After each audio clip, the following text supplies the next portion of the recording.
They called her Serafina, the billionaire widow whose mansion glowed like a lighthouse over the city, whose heart, they said, was a locked vault. On the day the sky broke open and rain hammered the streets, her car slid to a stop at a red light. Through the glass, she saw him, a bone-thin boy, barefoot on the divider, cradling twin babies wrapped in plastic, their cries swallowed by thunder. Serafina should have looked away. Rich people are trained to.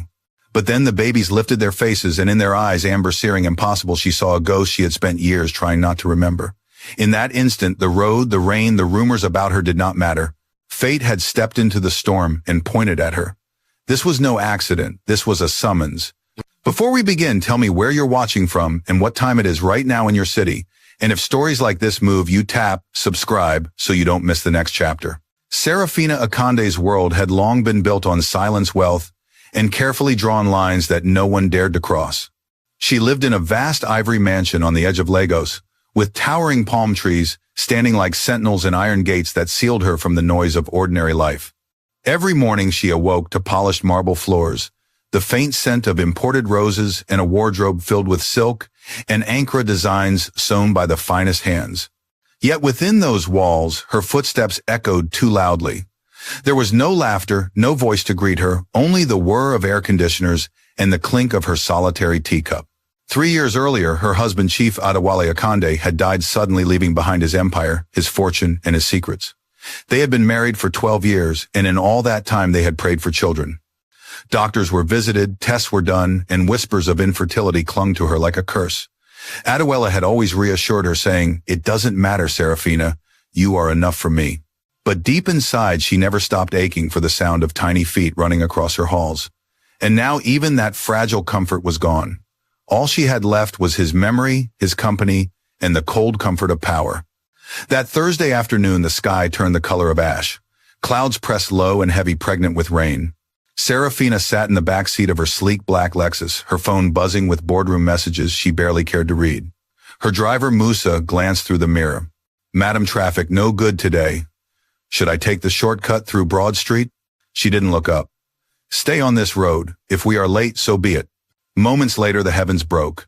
Rain lashed the car windows like stones. Thunder drummed like ancestral spirits above. Pedestrians scattered, clutching their heads, seeking shade beneath rusted kiosks and abandoned umbrellas. The streets transformed into rivers. Headlights glowed dim through the watery haze. It was then that Serafina's eyes caught something strange, something that cut through the storm. At the divider, under the violent downpour, stood a boy no older than 13. His shirt clung to his frail chest, torn in places, his feet bare against the streaming asphalt. In his arms, he clutched 2 infants, one on each side, their tiny faces wrapped in thin plastic like makeshift blankets. Their cries rose and fell with the wind, desperate, sharp, unrelenting. "Stop, Serafina," said suddenly, her voice sharper than Musa had heard all day. "Eh, madam." I said, "Stop the car." Musa hesitated. "Madam, these street children, sometimes they rent babies to beg. Her hands shot up. "Did you not hear me? Stop!" The car. The brakes screeched, the vehicle pulled to the side. Serafina flung the door open before Musa could grab the umbrella. The rain struck her face in heavy sheets, soaking her silk blouse within seconds, pulling her hair flat against her cheeks. Her pointed heels sank into the mud, but she didn't care. Something in those children's eyes had arrested her soul. She walked toward the boy.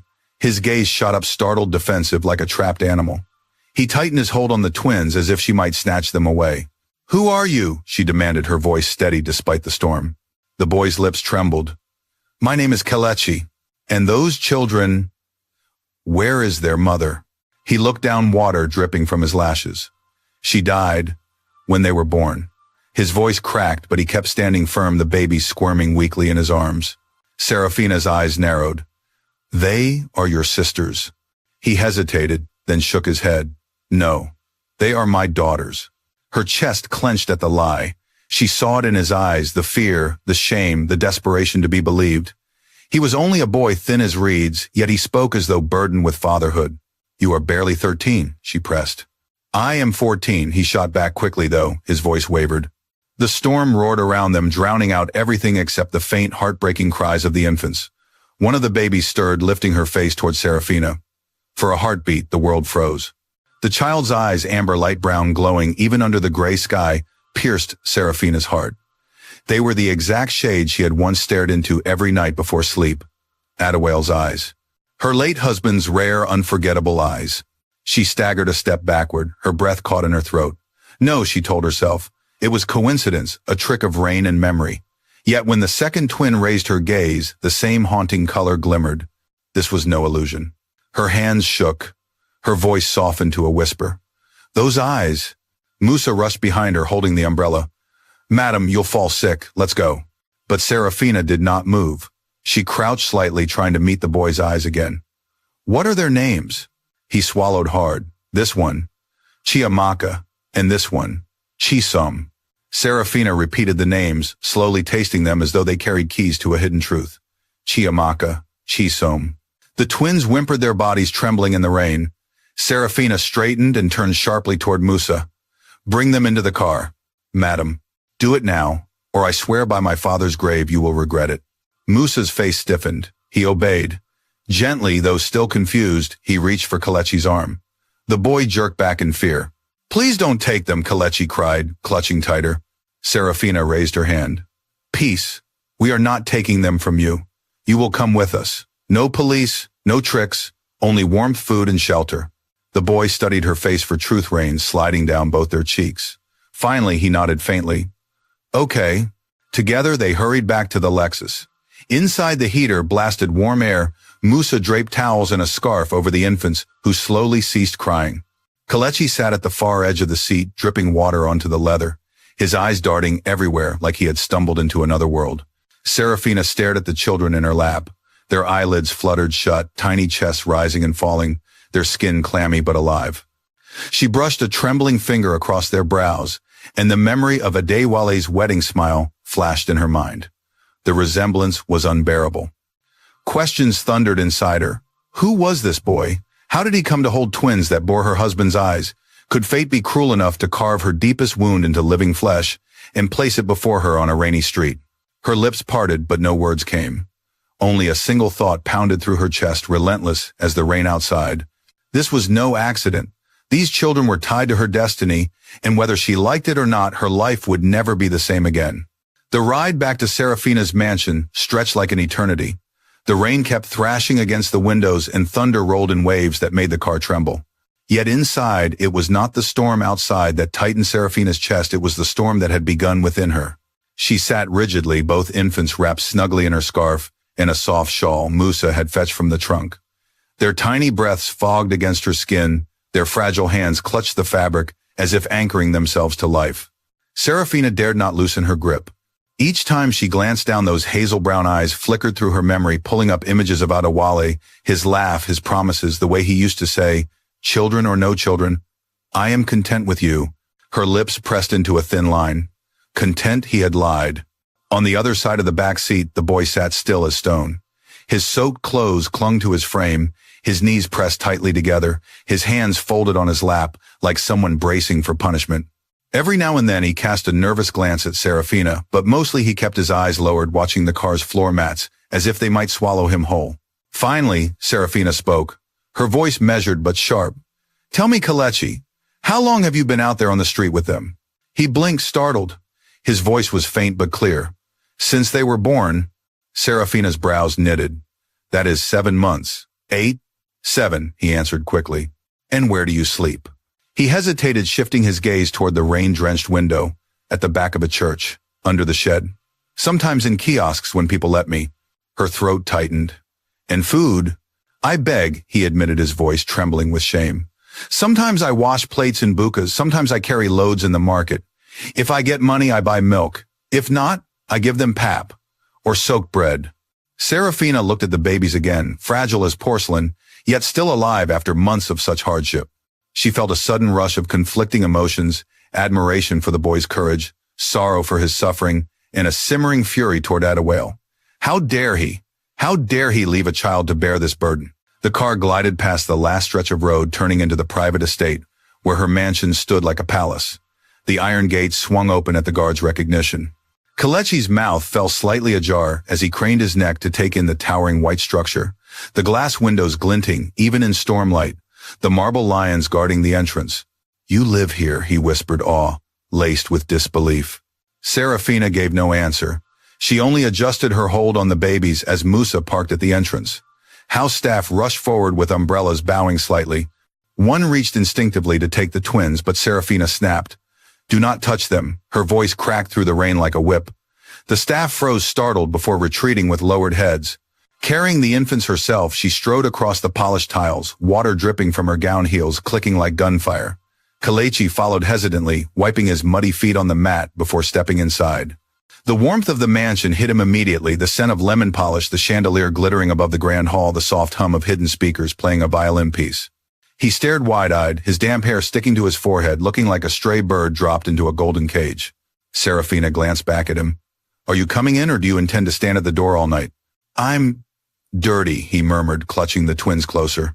She studied him for a second, then strode to a cabinet, pulled out a towel, and thrust it toward him. "Wipe your feet, now." He obeyed quickly, bending down to scrub at his muddy soles before stepping fully inside. Noni Serafina's sharp voice echoed. A woman in a green housekeeper's uniform rushed in. "Yes, madam. Fetch a bowl of warm water. Call Dr. Martins immediately. Tell him it is urgent." "Yes, madam." Noni scurried off. Serafina lowered the twins gently onto the soft couch in the living room. She unwrapped her scarf, drying their faces, whispering almost unconsciously, "You are safe now."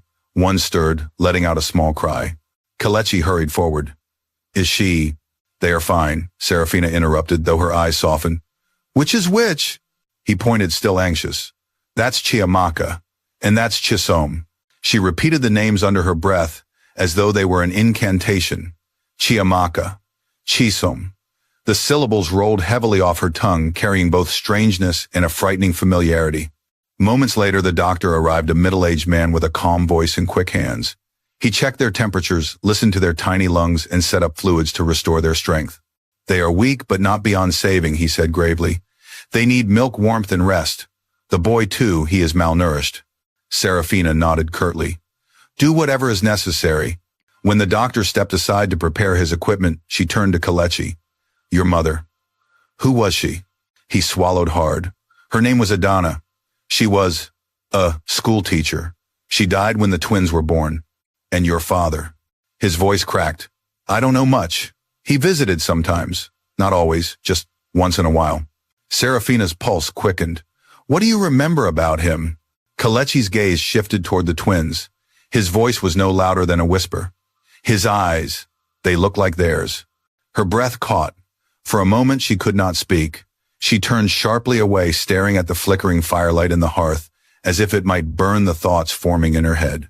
That night, Kelechi was given a bath and dressed in clean clothes borrowed from the gardener's son.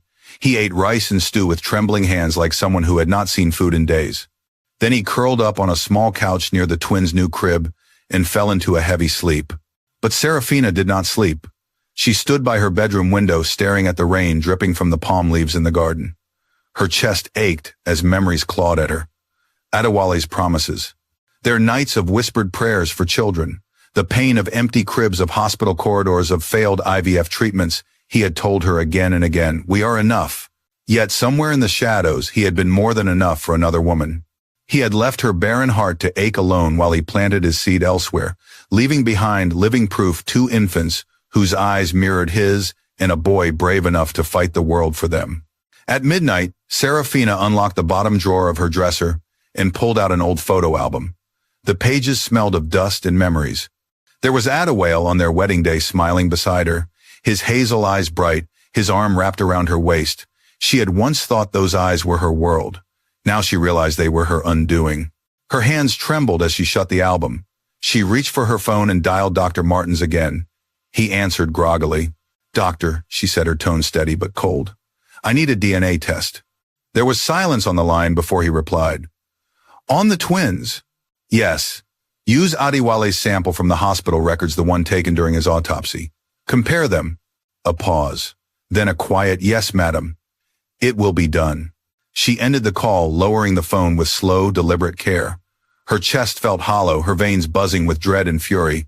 Because deep inside, though she wanted to deny it, she already knew the truth. And it was only a matter of time before the world knew it too. Morning crept into the Akande mansion slowly, with the pale sky still heavy from last night's storm. The rain had stopped, leaving the air damp and the garden smelling of wet earth. Inside the marble halls, silence stretched, broken only by the faint cries of one of the twins waking in her crib. Serafina sat at the long mahogany dining table. A plate of toast and eggs lay untouched before her. Her fingers were interlocked so tightly that her knuckles turned white. The phone lay face down at her side. She had spent half the night clutching it, waiting for Dr. Martin's call about the DNA collection. Today he would come to take samples. Today the truth would begin to take shape. Her eyes lifted as light footsteps padded across the hall. Kelechi appeared barefoot, holding one twin in each arm. Their clothes were clean now, borrowed from the nursery storage, and their faces were brighter, though still fragile. One of them sucked on her thumb, while the other rested her tiny head on Kelechi's shoulder. "Good morning, Ma," he said softly. Serafina's lips barely moved. "Good morning, sit." He obeyed, lowering the babies onto a folded blanket beside his chair before taking a cautious bite of bread. His movements were slower than the night before. He wasn't rushing, almost as if he was learning to believe the food wouldn't vanish if he didn't eat fast enough. Serafina watched him closely, her eyes never leaving his face. "You know which is which?" she asked, suddenly. He nodded quickly, pointing to each. "That's Chiamaka. That's Chisom." Her voice softened almost against her will. "They are calmer today." "Yes," Kelechi said, glancing down. "If I hold them close, they don't cry much." Serafina tilted her head. "How old did you say you were?" 14. "You're too young to be their father." He froze, eyes darting nervously. Her tone sharpened. "Tell me the truth. Are you their brother?" Silence. Then slowly Kelechi lowered his head. "Yes." The admission echoed in the vast dining hall. Serafina felt a strange mix of relief and sorrow. At least he hadn't fathered them. But the thought of a child carrying such responsibility pressed against her chest like a stone. "Why did you lie?" she asked, her voice steady. His reply was broken, whispered. "People don't help if I say I'm just a brother. But when I say I'm their father, they listen." Serafina leaned back, folding her arms. "I do not like lies. I'm sorry." His head sank lower. The room fell into heavy silence. Only the twins' soft noises filled the air. Serafina drew in a long breath and then said, "Finish your food. Dr. Martins will be here soon." True to her word, within the hour, Dr. Martins arrived carrying a small black case. He greeted Serafina with quiet respect and went straight to the nursery where the twins had been placed in a crib. Wearing gloves, he swabbed their tiny cheeks carefully and sealed the samples into labeled containers. Serafina stood by the door, arms crossed, watching with an intensity that made the doctor glance up once or twice. "How long will it take?" she asked. 2 days, perhaps less, if the lab is clear." Her jaw tightened. "Good, do not delay." He nodded, packing his instruments. "You are doing the right thing, madam." But Serafina gave no reply.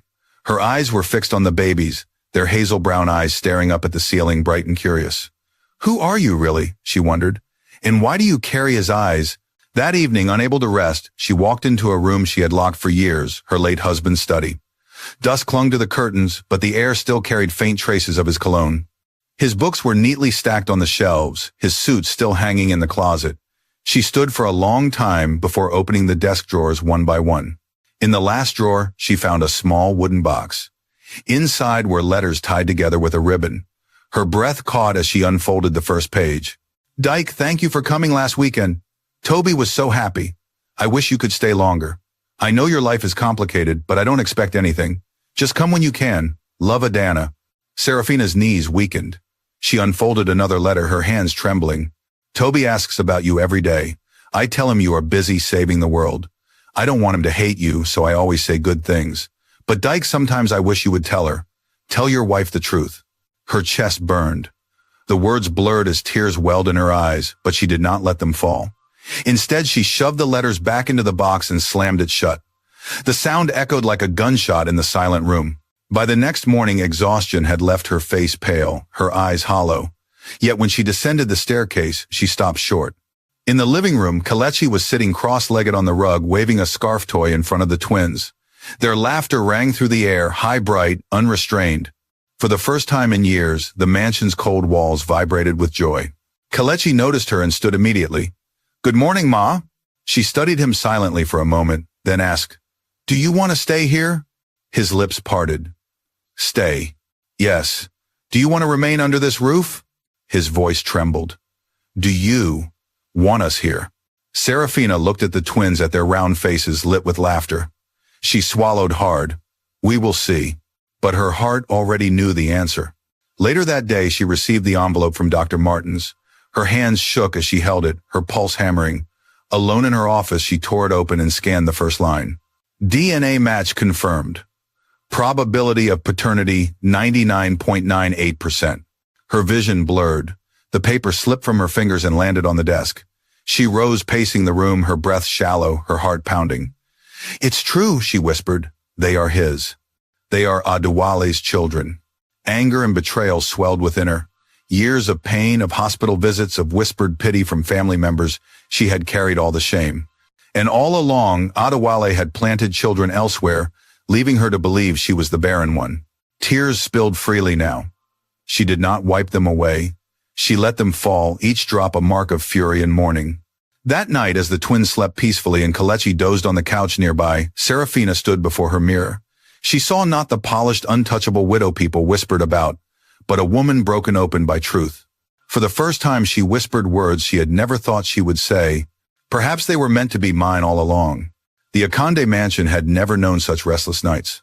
Normally, the house was a cathedral of silence, filled only with the muted steps of servants and the faint hum of air conditioning.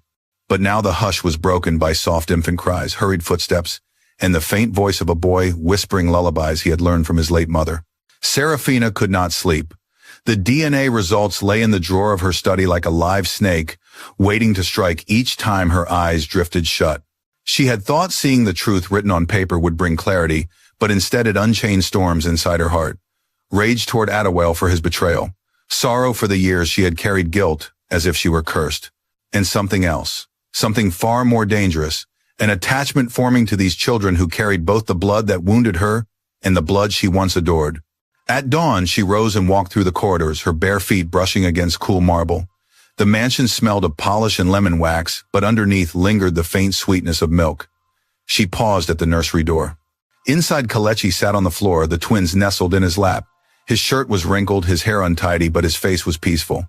He hummed a tune, his eyes drooping with exhaustion. For a long moment, Serafina watched quietly. The boy was no father yet, he bore himself with the gravity of one. She saw in him a shadow of herself alone, carrying burdens too heavy, surviving because there was no other choice. Her throat tightened. She turned away quickly before the ache in her chest betrayed her. By mid-morning, the whispers had begun. Servants passing trays in the kitchen lowered their voices when her heels clicked across the tiles. The driver exchanged glances with the guards at the gate. The news had slipped beyond her walls. The widow of Adewale Akande had brought street children into her mansion. Some said they were beggars, others said they were Adewale's bastards. Serafina was no stranger to gossip. For years they had whispered that she was barren, cursed, unfit to carry the Akande name. She had trained herself to ignore them, but this time the rumors cut differently. Because they were true. That evening she summoned her lawyer, Barrister Okoye. The man arrived in a neat gray suit, his briefcase polished to perfection. He bowed slightly as he entered her study. "Madam Serafina, you called for me." "Yes." She gestured to the chair across from her. "Sit." He did, folding his hands atop his knee. "What matter requires urgency?" She slid the DNA results across the desk. His eyes scanned the page, widening slightly. "Ah, this is serious." "They are his children," Serafina said flatly, "and the boy Kelechi his as well." The barrister cleared his throat. "Forgive me, madam, but if this becomes public—" "It already has," she interrupted. "The staff know. The streets will soon know. The Akande family will come for blood when they hear of it." He hesitated. "And what would you have me do?" Serafina leaned forward, her voice low, deliberate. "I want guardianship papers drawn. The children will remain under my care. I will not allow them to be thrown to the wolves." Okoye blinked. "Madam, do you understand what you are saying? To claim them is to declare publicly that your late husband betrayed me," she finished sharply. "The world already suspects. I would rather own the truth than live in lies." The barrister shifted uncomfortably. "It will trigger war, madam." "Then let it." Her tone was icy. "I have fought boardrooms, I have fought investors, I have fought loneliness. This battle will not break me." Okoye studied her, then gave a small nod. "Very well, I will prepare the documents." When he left, Serafina sat in the silence of her study. Her fingers tapped against the desk, her eyes drawn once more to the photo of Adewale on the wall. His smile mocked her now. She rose, crossed the room, and tore the frame down. The glass shattered as it struck the floor. Hours later, as the mansion quieted for the night, Serafina found Kalichi in the garden, rocking one of the twins. The evening air was cool, the fragrance of hibiscus drifting around them. The boy rose quickly when he saw her. "Ma," he said softly, eyes wide. "Sit," she commanded, lowering herself onto the garden bench. "We need to talk." He sat clutching the baby tightly, his thin frame stiff with fear. "I spoke to my lawyer today," Serafina began. "I will not send you back to the street. You and your sisters will stay here." His mouth opened, then closed again, as if he could not believe the words. Finally, he whispered, You want us to live here?" "Yes. If you wish it." For a heartbeat, silence reigned. Then the boy's face crumpled. Tears he had buried for months surged forth. He dropped to his knees, clutching the hem of her gown. "Thank you, Ma, thank you." Serafina froze. No one had ever wept at her feet before. Slowly she bent and lifted his chin. His eyes were wet, shining with both gratitude and terror. She pulled him into her arms. "You are not alone anymore," she whispered. From the shadows near the gate, a guard watched the scene with a frown. He would carry the tale to others before dawn. By the next week, the news had reached Adewale's elder brother, Chief Oba Akande. On a Sunday afternoon, 3 black SUVs rolled into her compound. Security scrambled, but Serafina ordered, "Let them in." Chief Oba entered first, his frame large and commanding, his agbada flowing like a king's robe. Behind him came 2 cousins, younger men, with dark glasses and hard expressions. They did not bow. They did not smile. Serafina Oba said, his voice like gravel, "We need to talk." "I assume that is why you are here," she replied coolly, not rising from her chair. Oba circled the room slowly, his eyes landing on the portraits, the crystal chandeliers, the untouched wealth. "Word has reached us that you have brought a boy into this house, a boy with 2 infants. Tell me it is not true." She slid the DNA results across the table without a word. He snatched the paper, read, and his face darkened. "So it is true," he growled. "You would bring bastards into the Akande mansion?" "They are not bastards," Serafina said firmly. "They are his children, and now they are mine." One of the cousins stepped forward. "Madam, with respect, you have lost your mind. You think the board will accept this? You think society will?" Serafina rose then, her gaze sharp as glass. "I do not live for the board. I do not live for society. I live for truth. And I will protect these children with everything I have." Oba's nostrils flared. "You are about to destroy the family legacy. Do you know what people are saying? That you are unstable, that grief has made you reckless. If you continue, we will take you to court. We will strip you of everything." Serafina's chin lifted. "Then prepare yourself, because I will not bend." The room fell silent, thick with tension. Finally, Oba dropped the paper on the table, his voice low and dangerous. "You will regret this, Serafina. Mark my words." But she did not flinch. She met his eyes, unyielding, her heart beating like war drums in her chest. That night, as the twins slept and Kalichi hovered nearby, Serafina sat alone in her room, staring at the stars beyond the balcony. The battle lines had been drawn. Her late husband's betrayal had birthed more than children. It had birthed a war, and she was ready to fight it. The courtroom was not yet in session, but already the air was thick with whispers and stares. Reporters clustered outside like a flock of vultures, their cameras flashing at every dark SUV that pulled up. Inside, lawyers shuffled papers while clerks arranged files in neat stacks, their faces betraying the knowledge that today's case was more than just another family dispute. This was a war over legacy, wealth, and blood. Serafina Akande entered with her back straight, her navy blue suit sharp against her caramel skin, her heels clicking across the polished floor. A silk scarf draped over her shoulders, not as an ornament but as armor. The gallery stirred some in admiration, others in disdain. Behind her, young Kalechi walked nervously, his steps uncertain. He wore a white shirt tucked into navy trousers, his small hands gripping the strap of a second-hand school bag Serafina had insisted he bring along. On the other side of the aisle, Chief Oba Akande sat heavily, his agbada spilling over the seat like a wave. His eyes were cold, his lips twisted in disdain. Beside him, 2 cousins leaned close, whispering strategy. Their team of lawyers fanned out across the table, exuding the smug confidence of men who had fought and won many battles. When the judge finally entered the courtroom, rose. Silence blanketed the room. "Call the case," the judge commanded. The clerk's voice rang out. In the matter of Akande family estate guardianship and succession claims regarding minors Chiamaka and Chisom, as well as Ward Kelechi.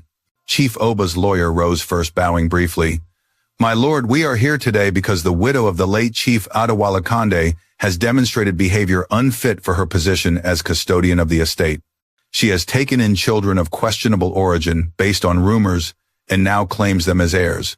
We submit that she is grieving unstable and that her actions, if permitted, will endanger the integrity of the Akande family legacy. He let the words sink in his tone, dripping with feigned pity. We request that guardianship of the minors be removed from her and that control of the estate pass to the rightful family council. The gallery murmured, heads nodding. It was the argument everyone expected. Then Serafina's lawyer, Barrister Okoye, rose calmly, his spectacles glinting under the lights. He placed a file on the table, flipping it open with deliberate slowness. My lord, opposing counsel speaks of rumors. I present facts. He held up the DNA results, the official seal visible even from the bench. Scientific evidence confirms with 99.98% certainty that the twins Chiamaka and Chisom are the biological daughters of the late Chief Adewale Akande. Kelechi likewise is his firstborn son. The courtroom shifted, gasps rippling through the audience. Oba's jaw clenched. Okoye continued, his voice steady. But my lord, this case is not only about blood, it is about humanity. These children were left in the rain, abandoned to hunger until Madame Serafina found them. She did not turn away. She brought them into her home, into her heart. That my lord is family, not the whispers of greedy uncles who seek power, but the truth of love and sacrifice. He paused, then added softly, the late chief may have betrayed his wife, but she has chosen not to betray his children. For a moment, the judge's face softened. He tapped his pen against the desk. I will review the documents. Court is adjourned until Thursday. As the gavel struck, tension erupted like a storm. Reporters swarmed the exit cameras, flashing voices, shouting questions. Madam Serafina, is it true? Are these the chief's children? Why fight for them? Serafina said nothing. She placed a protective hand on Kelechi's shoulder and guided him through the crowd. He clung to her side, his eyes wide with fear, but his back a little straighter than before.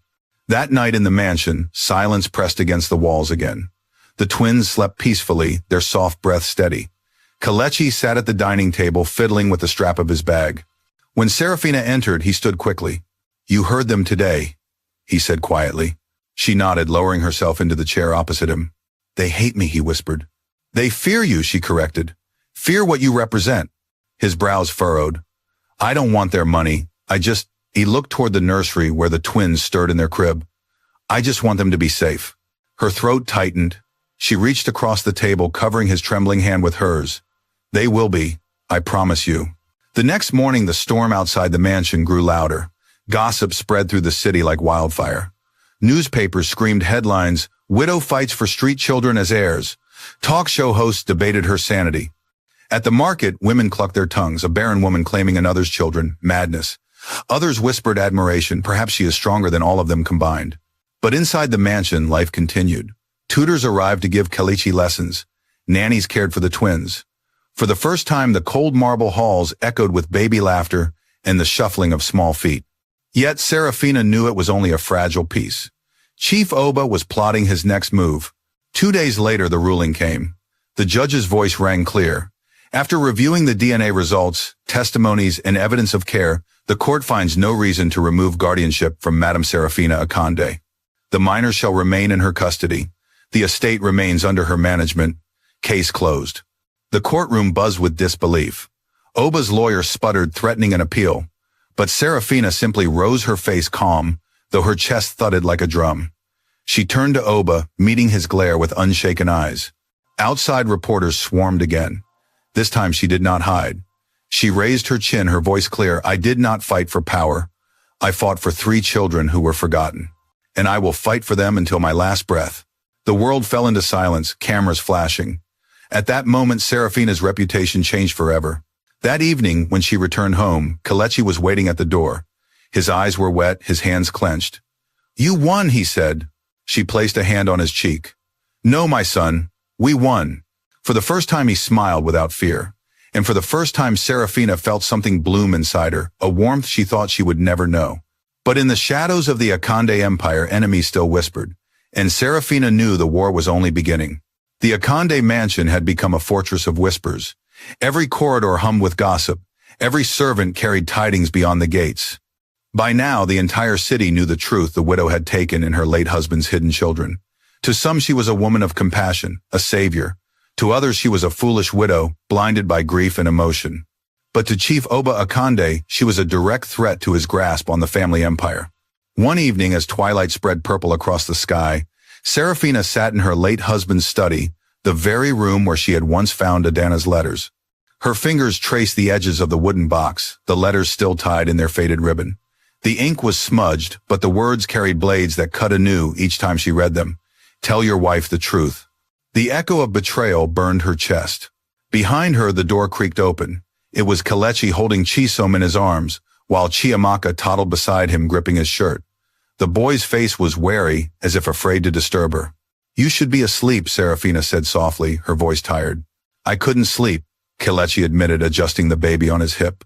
They get restless if I'm not close. For the first time, Serafina smiled faintly. You are more of a father than many grown men I have known. The boy's ears reddened. He lowered his gaze, whispering, I only do what I must. She studied him for a long moment, then reached into the drawer and pulled out one of the letters. She handed it to him without explanation. His lips moved as he read the faded handwriting. His brow furrowed. This is my mother's writing. Yes, Serafina said. She wrote to Adewale. Begged him to acknowledge you, to tell me the truth. He never did. Kelechi's hands trembled. Tears pricked his eyes. So he loved us. Serafina's throat tightened. In his way, yes, but not enough to give you the life you deserved. Kelechi held the letter to his chest, his small frame shaking. All my life, I wondered why I didn't have a father. Why other children did and I didn't. I thought maybe I wasn't worth it. Serafina rose and crossed the room, placing her hands on his shoulders. Do not ever think that again. You are worth more than gold, Kelechi. Your sisters live because of you. And now, because of me, you will live differently. He blinked up at her hope, flickering in his eyes like the first spark of fire in dry wood. The following week, she made it official. In her lawyer's office, she signed guardianship papers that declared her the legal custodian of Kelechi, Chiamaka, and Chisom. She updated her will, naming them as beneficiaries. Each stroke of her pen felt like sealing her fate. When she laid the pen down, Okoye said gravely, Madam, this decision cannot be undone. It is as if they were your own blood now. They already are, Serafina replied, her voice steady. But Oba was not silent. The very next day, newspapers blazed with scandalous headlines. Widow of Adewale Akande loses her mind, hands fortune to strangers. Talk shows debated her sanity. Some mocked her as desperate to play mother. Others called her cunning, using children as pawns in a power game. Then came the lawsuit. Oba filed in court claiming Serafina was unfit due to emotional instability and grief-driven decisions. He sought to freeze the estate's assets and strip her of authority. The battle had moved from whispers to open war. Serafina did not flinch. She called her lawyer, prepare the defense. If they want war, they shall have it. At home, she tried to shield the children from the storm outside. Tutors came daily to guide Kelechi, who proved quick with numbers and eager to learn English grammar. For the twins, she hired a gentle nanny, though Kelechi insisted on staying close, his protective instincts never dimming. Yet even in small moments, shadows lingered. One evening, Serafina found Kelechi sitting alone in the garden, knees tucked to his chest. The twins were asleep, but his eyes were wide open, brimming with fear. What troubles you, my son? She asked, lowering herself beside him. They say, if the court takes you away from us, we will go back to the street. His voice broke. I can't let that happen. Her heart ached. She pulled him into her embrace, holding him against her chest, like she might hold her own child. No one is taking you away from me. You hear? No one! The boy's shoulders shook as silent tears fell. For the first time in years, Serafina allowed herself to cry too, her tears mingling with his. The trial dragged on for weeks. Each day brought new attacks, accusations in the press, threats from family, veiled warnings from board members who feared instability in the company. Yet Serafina stood firm. Each morning she walked into court with Kelechi at her side, her head high, her heart steady. And each night she returned to the mansion, where laughter now bloomed like flowers in once barren halls. The twins had begun crawling faster, their giggles echoing down marble corridors. Kelechi practiced piano under the guidance of a music teacher, his fingers clumsy but determined. Sometimes when he struck the right notes, Serafina felt her heart swell with pride, so fierce it startled her. But the storm had not yet passed. One night just after midnight, she woke with a shiver of dread. Something was wrong. She rushed to the nursery and found Chisom burning with fever, her tiny body trembling. The nanny was frantic, fumbling with a wet cloth. "Get the car," Serafina barked. Within minutes, Musa drove them through dark, rain-slicked streets to the hospital. Kelechi sat in the back seat, clutching Chisom to his chest, whispering prayers in a trembling voice. At the hospital, doctors moved swiftly, placing the infant on a drip, cooling her fever. Hours crawled by like years. Kelechi refused to leave her side, his small hand gripping hers through the night. When at last the fever broke and the doctor announced she was stable, Serafina felt her knees give way with relief. She looked at Kelechi, his eyes red from sleeplessness, his voice hoarse. "I love her," he whispered, stroking his sister's tiny hand. "I know," Serafina said softly. "And I love you." His head snapped up, eyes wide. You do." "Yes." She reached out and pulled him close. "You are my son now. You always will be." For the first time in a long time, Serafina wept, not from pain, but from healing. And as dawn broke over Lagos, she knew something with absolute certainty. No matter what battles lay ahead, she would not surrender. Because she had found what she never thought she would: family. The weeks that followed were unlike anything the Akande mansion had ever known. Where once there had been silence and sterile elegance, now there were echoes of baby laughter. Kelechi's hesitant piano notes and the occasional crash of a toy knocking against marble floors. The staff moved through the halls with uncertain expressions, some smiling at the new life in the house, others whispering about how long it would last. But outside those walls, the world was sharpening its knives. Chief Oba Akande was not a man who accepted defeat easily. Though the court had confirmed Serafina's guardianship, he had not retreated. Instead, he began summoning allies, cousins, distant relatives, and board members who saw in him the promise of wealth if Serafina could be toppled. They gathered in smoky rooms muttering about legacy, about protecting the family name, though what they truly sought was control over the billions Adewale left behind. One Sunday afternoon, 3 black SUVs rolled into Serafina's compound once more. The guards at the gate tensed, but she ordered them to open. "Let them in," she said calmly, her voice like steel. The front door swung open, and Oba stormed in, his agbada swirling around him like a storm cloud. 2 cousins followed, their faces hard, their eyes scanning the room as if they owned it. Serafina did not rise from the velvet chair where she sat sipping tea. She only crossed her legs and studied them with cool detachment. "Good afternoon," she said, her tone laced with quiet defiance. Oba did not sit. He circled the room like a lion measuring his prey. "We need to talk." "I assume that's why you're here," Serafina replied. His cousin hissed. "So it's true. You've brought a street boy and 2 bastards into this house." Serafina's eyes sharpened. "Watch your tongue. Those children carry Adewale's blood." Oba slammed his hand on the table. "That doesn't make them yours. You are shaming this family, Serafina. People are laughing at us in the streets. Investors are pulling away. The board is restless. And you," he pointed a thick finger at her, "you sit here playing mother to children that don't belong to you." Serafina rose slowly, her gaze unyielding. "They are not strangers. They are his children. And now they are mine. You speak of shame. The shame is not in their existence. It is in your refusal to acknowledge them." One cousin sneered. "So you want to make the boy heir? A street boy who doesn't know how to hold a spoon?" Serafina stepped closer, her voice low and cutting. "He will learn, and he will rise higher than any of you." The room fell into a tense silence. Oba leaned forward, his voice a growl. "Do you know what you are doing? You are destroying everything Adewale built." "No," she said firmly. "I am protecting what he left behind, the children he abandoned." Oba's lips curled into a snarl. "Then we will fight you in court, in the press, and in the streets. We will drag your name until no one dares whisper it again." "Go ahead," Serafina replied, her chin high. "But you will lose. Because unlike you, I have the truth." With that, she dismissed them with a wave of her hand. The cousins stormed out in fury, but Oba lingered a moment longer, his glare piercing. "You will regret this," he spat before finally leaving. When the doors closed, Serafina released a breath she hadn't realized she was holding. Her hands trembled slightly, not from fear, but from fury. How dare they walk into her house, into her life, and speak as if she was the intruder? From the hallway, she heard a soft shuffle. Turning, she saw Kelechi standing there, his face pale, his fists clenched. He had heard everything. "Do you want me to go?" he asked quietly. Serafina blinked. "What?" "If it's because of me and the twins, I can leave. I don't want to cause you trouble." Her heart twisted. She crossed the room kneeling, so her eyes were level with his. "Kelechi, listen to me. You are not going anywhere. Do you hear? This is your home now. Let them rage. Let them threaten. They have always been angry with me, angry when I married Adewale, angry when I took over his company. Now they are angry because you exist. But none of that is your fault." His lips trembled. "I just want them to have a chance," he whispered, glancing toward the twins' room. "And they will," Serafina promised, pulling him into her arms. "Because I will fight until my last breath to make sure of it." That night she called her lawyer. "Draw up the paperwork," she ordered. "For what?" he asked cautiously. "I want legal guardianship confirmed beyond challenge. And I want Kelechi enrolled in the best school by next week. Uniforms, books, everything." The lawyer hesitated. "Madam, this will trigger war."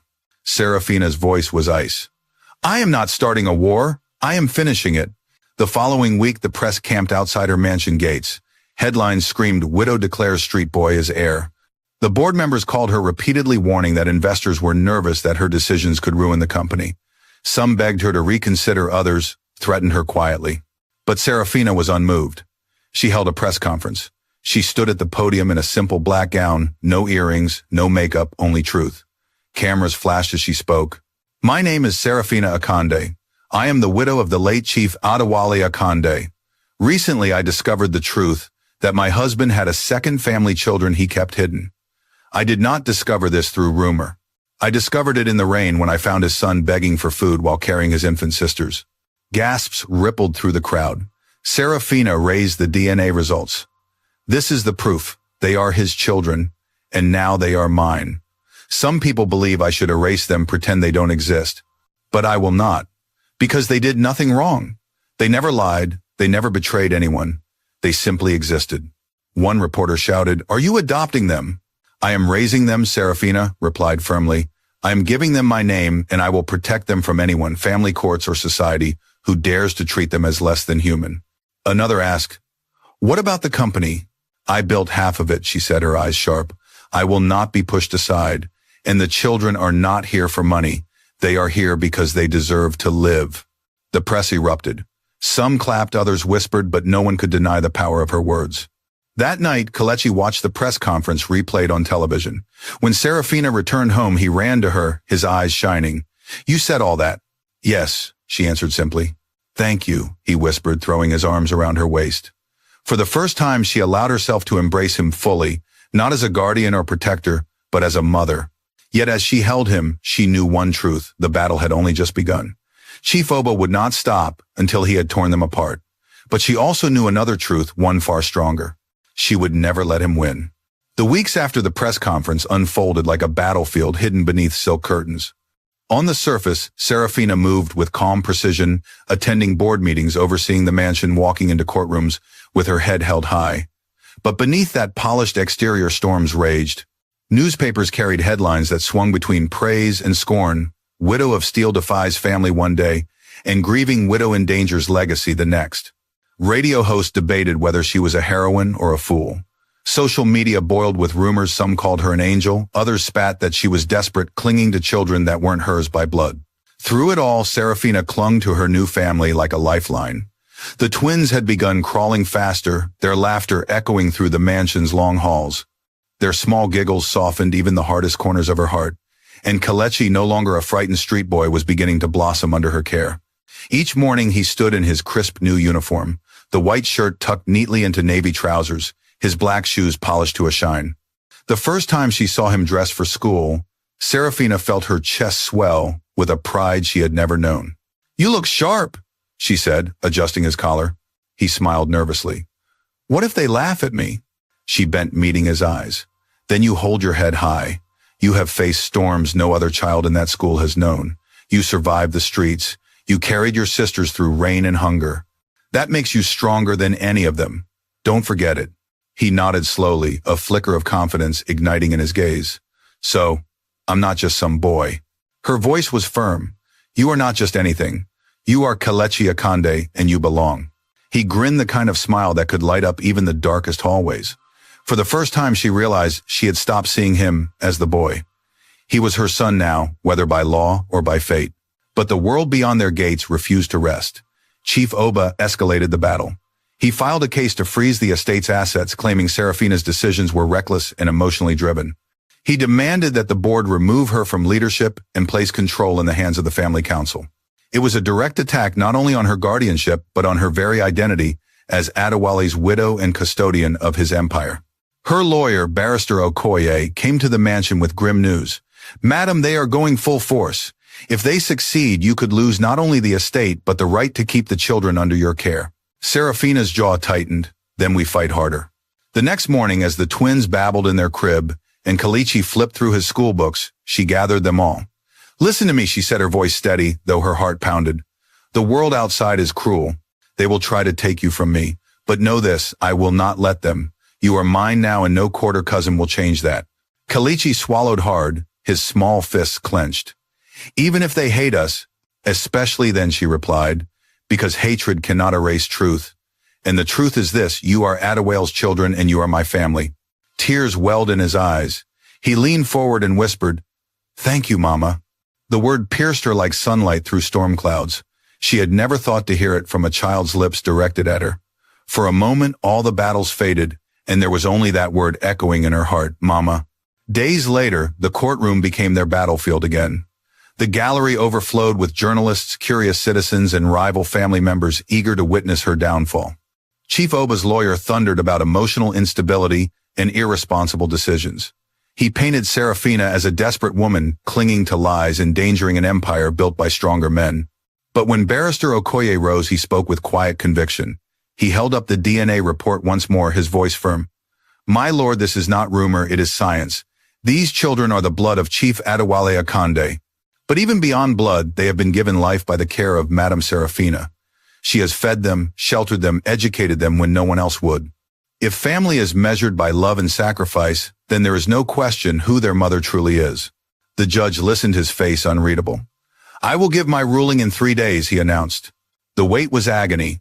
Outside, reporters camped at the gates. Inside, tension clung to every corridor of the mansion. Kelechi tried to hide his fear, focusing on helping with the twins, but Serafina saw it in his eyes, saw the way he woke at night and crept to check the baby's breathing, saw the way his hands trembled when the telephone rang. On the third day, the ruling came. The courtroom hushed as the judge read aloud. After reviewing the evidence, including DNA results, testimonies of care and witness reports, the court sees no reason to remove guardianship from Madame Serafina Akande. The minors shall remain in her custody. The estate remains under her control. Case closed. Gasps filled the room. Chief Oba's face darkened with rage. His lawyer sputtered about appeals, but the judge's gavel struck, silencing them. Serafina closed her eyes, relief flooding her like warm rain. She turned to Kelechi, who sat stiffly at her side. "We won," she whispered. His lips parted, his eyes brimming with tears. "So, we stay." She pulled him into her arms, holding him tightly. "You stay. Always." Outside the courtroom, cameras flashed, reporters shouted, but Serafina stopped and faced them. Her voice was steady, ringing with truth. "I did not fight for money. I did not fight for power. I fought for 3 children who were left in the rain, forgotten by everyone else.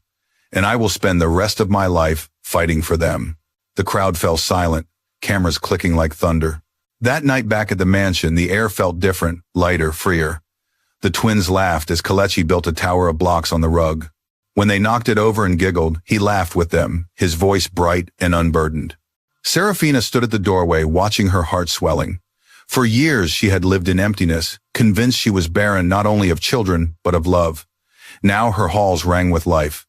And though the battles outside were not finished, she knew one thing with certainty: she was no longer alone. The war was not over. But for the first time, Serafina believed she could win not only for herself, but for the children who had become her salvation. The victory in court should have brought peace, but in truth, it only marked the beginning of a more subtle, more dangerous war. For while the law had recognized Serafina's guardianship, whispers still filled the air like smoke after a fire. Board members fretted over investors pulling away. Family allies of Chief Oba whispered in back rooms, plotting their next strike. And in the city's gossip circles, Serafina's name remained sharp on every tongue, half praise, half poison. Inside the mansion, however, life bloomed. Kelechi returned from school each afternoon with notebooks full of lessons. At first his handwriting was shaky, his letters crooked, but each day they grew steadier, clearer. His teachers began to send notes home. He is improving rapidly. Bright boy, eager to learn. Serafina kept those notes in a drawer in her study, reading them whenever doubt clawed at her. The twins, Chiamaka and Chisom, were growing quickly too. Their giggles now filled the marble halls, turning the once silent house into a place of warmth. Serafina would catch herself pausing on the stairs just to listen to their laughter echoing upward like music. Sometimes she wondered if her late husband's spirit haunted the halls, hearing the children he never truly claimed. If so, she hoped he was ashamed. But Kelechi was not without struggle. One evening, Serafina found him in the study, slumped over a pile of books. His small fists rubbed at his eyes, smudging the ink on his fingers. "What is wrong, my son?" she asked gently. "I can't do it," he muttered, shoving the math book aside. "I don't belong in that school. The other boys, they laugh when I say I used to sleep on the street. They say I'm pretending to be rich now." Serafina's chest tightened. She knelt beside him, lifting his chin so their eyes met. "Listen to me, Kelechi. Every great story begins in a small place. Let them laugh now. One day they will read about you in books and wish they were part of your story." His lower lip trembled. "Do you really think so?" "I know so," she whispered. It was then she made a decision. Not only would she protect him, she would prepare him. She hired a tutor to guide his studies, a public speaking coach to train his voice, and a music teacher to nurture his love for the piano. She even began to tutor him herself, showing him how to hold himself in meetings, how to ask questions without fear, how to see money as more than paper, as power, as responsibility. One night, while explaining company shares, she caught him staring at her. "What is it?" she asked. His voice was quiet. "Do you really believe I can do this?" Her reply was steady. "I would not waste my time if I did not." He nodded slowly. "Then I will try." But some nights were harder. Once Serafina was woken by a scream echoing through the mansion. She rushed to Kelechi's room and found him curled on the floor, head in his hands, sobbing. "I'm tired," he gasped. "What if I fail you?" Serafina knelt beside him, her hand stroking his hair. "Then we start again." He shook his head violently. "What if I disappoint you?" She turned his face gently toward hers. "You cannot disappoint me. You are not here to be perfect. You are here to be loved." His sobs quieted his small body trembling against her. She stayed until he fell asleep, whispering those words again and again. "You are here to be loved." Weeks passed, and slowly Kelechi began to change. He no longer walked with the hesitance of a street boy expecting to be cast out. His back straightened, his eyes met others more boldly. The twins adored him, chasing him around the garden with their clumsy steps. The mansion, once a mausoleum of silence, now danced with life. But outside those walls, Chief Oba's fury grew. He launched another attack, this time through the press. Anonymous sources spread rumors that Serafina was unstable, unfit to manage billions, a barren woman clinging to borrowed children for validation. The gossip spread quickly, threatening to shake investors. At a board meeting, one elder member finally spoke aloud what others had whispered. "Madam Serafina, with respect, we believe your recent actions are too emotional. Investors are nervous. Perhaps it is best you step back for a time." The room hummed in agreement until Serafina stood. She placed a file on the table, her eyes scanning each man. "You speak of emotion. This file contains a report Kelechi himself compiled after visiting our company website. He found outdated data you all ignored. A boy of 13 has more clarity than the men seated here. If emotion blinds me, then perhaps it sharpens him." Silence fell heavy. One by one, their eyes dropped. Serafina lifted the file again. "Do not mistake my compassion for weakness. I built this company alongside Adewale. I will not step back. And if you doubt me, remember this: I have survived worse storms than your disapproval." The meeting ended in uneasy quiet. Yet when she returned home, Serafina found Kelechi practicing piano, his small fingers fumbling over the keys. She sat beside him, listening. "You are gifted," she said softly. He blushed. "I'm just trying." "No," she whispered. "You are rising." But even amidst these tender victories, danger remained close. One night, just after midnight, Serafina felt a chill. She rushed to the nursery and found Chisom burning with fever, her small body convulsing with heat. The nanny panicked, fumbling with water and cloths. "Get the car," Serafina commanded. Within minutes, they were at the hospital. Kelechi sat beside his sister's bed, refusing food, refusing rest. He held her tiny hand through the night, his lips moving in silent prayer. Serafina sat nearby, her heart breaking with each weak cry from the child. Hours crawled by until at last the doctor smiled. She is stable now. The fever has broken. Relief washed over Serafina like a flood. She turned to Kelechi, who still held his sister's hand, his eyes red. "You've done more for her than many grown men would," she said quietly. "I love her," he whispered hoarsely. Then after a pause, his eyes met hers. "I love you too." Her throat closed. She reached out, pulling him into her arms. For the first time, her tears fell, not from betrayal or grief, but from healing. Back at the mansion, dawn broke over a house transformed. Giggles filled the halls. Kelechi's footsteps echoed with new confidence. And Serafina, once known as cold and untouchable, now found herself laughing freely at spilled porridge, at clumsy piano notes, at twin sisters chasing each other across the floor. For the first time in years, she allowed herself to believe this was family. And no court, no cousin, no rumor could take that away. The rains came again, just as they had the day Serafina first saw Kelechi shivering on the roadside with the twins. But this time the downpour did not bring sorrow. The sound of water on the roof mingled with laughter spilling from the grand dining hall of the Akande mansion. Streamers of bright fabric hung from the chandeliers, the long mahogany table was crowded with dishes, and the sweet smell of jollof rice and roasted goat drifted through the air. It was the twins' third birthday.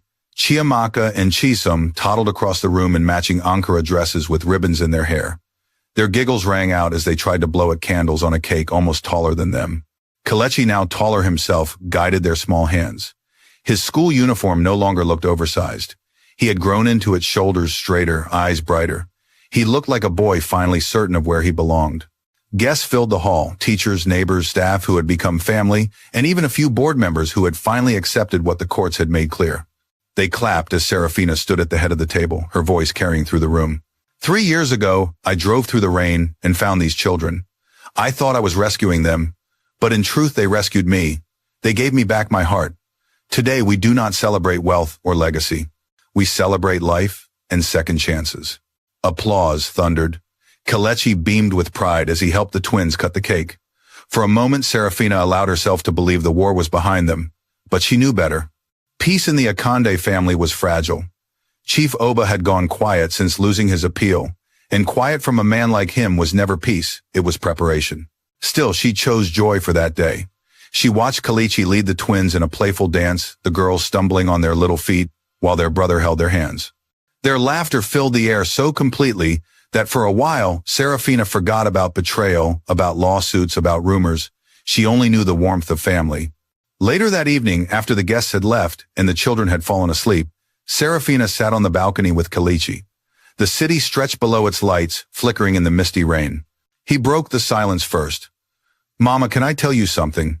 "Anything," she replied. He hesitated, then said, "I want to study law one day. I want to fight for children like me, for mothers like Adana who had no one to speak for them." Serafina's chest swelled with pride and pain all at once. She placed her hand over his. "Then you will, and you will not only fight, you will win." He smiled faintly. "Do you think Papa would have been proud?" Her gaze drifted into the rain. "Perhaps. But I no longer live for his pride. I live for yours." The boy blinked rapidly, then leaned against her shoulder. For the first time, Serafina allowed herself to rest in that closeness. She had thought she would never hear the word mama spoken to her with love. Now it was hers freely given. But the world outside had not forgotten. Rumors still swirled. Some people whispered she had been bewitched by the children, others that she was using them as pawns. And Chief Oba, though defeated in court, still commanded influence. He gathered allies, quietly planting seeds of doubt among shareholders, biding his time. Serafina knew the storm was not over. Yet as she tucked the twins into bed and kissed their foreheads, as she watched Kelechi write carefully in the small notebook she had given him, she also knew this: whatever storm came, they would face it together. For family was not built by blood alone. It was forged in sacrifice, in truth, and in love that chose to stay when others walked away. That night she returned to her room, opened the old wooden box of Adana's letters, and placed them beside a fresh document, the new charter for the Adana Foundation. Tomorrow she would announce it to the world, a foundation dedicated to children, abandoned as hers once were, to mothers silenced as Adana had been. The next morning, as dawn painted the sky, gold, Serafina stood before a small gathering of teachers, social workers, and community leaders. Kelechi stood at her side, dressed in a neat black suit. The twins sat in the front row, ribbons shining in their hair. Her voice carried across the room. This foundation is named after a woman I never met yet, who gave me the greatest gift of my life, her children. It exists to ensure no child is left in the rain again and no mother's voice is silenced. Applause rose, and for once it was not mixed with whispers. It was genuine. Kelechi stepped forward nervously, gripping the microphone. His voice trembled, but his words did not. My name is Kelechi. I used to beg on the street, carrying my sisters through hunger and rain. I thought life would never change. But one woman stopped her car, and because she stayed, I now have a future. She did not give birth to me, but she gave me life. She is my mother. The crowd rose in thunderous applause. Serafina's eyes filled with tears. She pulled him close, and the cameras flashed, capturing not a scandal, but a family reborn. And for the first time since betrayal had shattered her world, Serafina felt whole again. Life has a way of breaking us in places we never expect.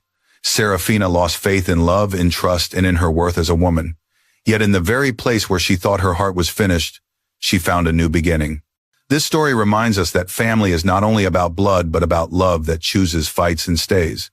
Betrayal may wound, but it cannot erase the healing power of compassion. If you have ever felt forgotten, know this: your worth is greater than your scars. Please share your lessons learned from this story in the comments section, and don't forget to subscribe to the channel to spread more heart-touching stories together.